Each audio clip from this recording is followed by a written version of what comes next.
A meeting between the presidents of the United States and Ukraine may take place next week, according to Reuters. Meanwhile, yesterday, the foreign ministers of Russia and the United States held talks. The issue of a possible ceasefire is resurfacing at a time when black smoke is increasingly visible over Russia following successful drone attacks.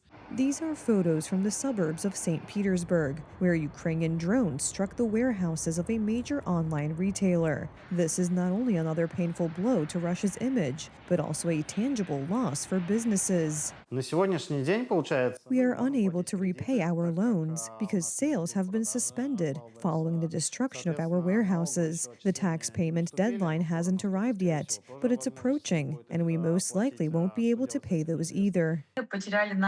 We lost about 45% of our entire inventory. By pure coincidence, a day or two earlier, we had delivered a large shipment of our entire summer collection there, a collection that took us 6 months to prepare. The extent of the damage is best seen in satellite images. Kyiv claims that the destroyed warehouses were part of the infrastructure supporting the Russian military.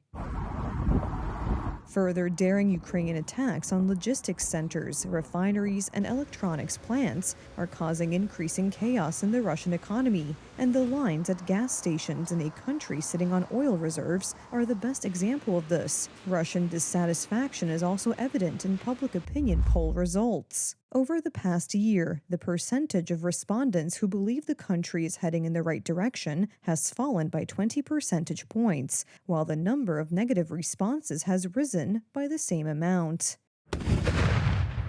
Russian dissatisfaction may force Putin to intensify the fighting in Ukraine. A school in Estonia, located several dozen kilometers from the Russian border, is preparing for such a scenario. This year alone, stray Ukrainian drones carrying bombs intended for targets in Russia have strayed into Estonian territory on several occasions. We have come up with this idea of covering our exterior glazing and windows with a special film that in case there is an explosion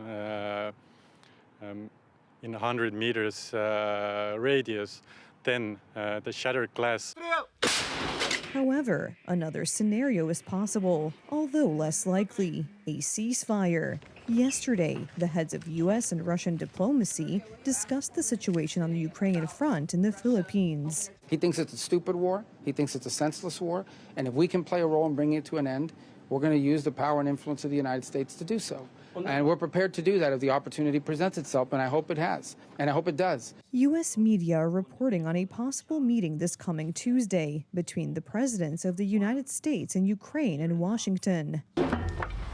Regardless of the outcome of these talks, Kyiv is preparing for further confrontation with Moscow. Sir, my name is Jody. President Volodymyr Zelenskyy met with representatives of the American company Raytheon to discuss the joint production of interceptor missiles for the Patriot system. We are very thankful for the things what you already did for us, and we want to discuss today about Patriots. We are excited about the opportunities to continue to advance the ground-based air defense capabilities.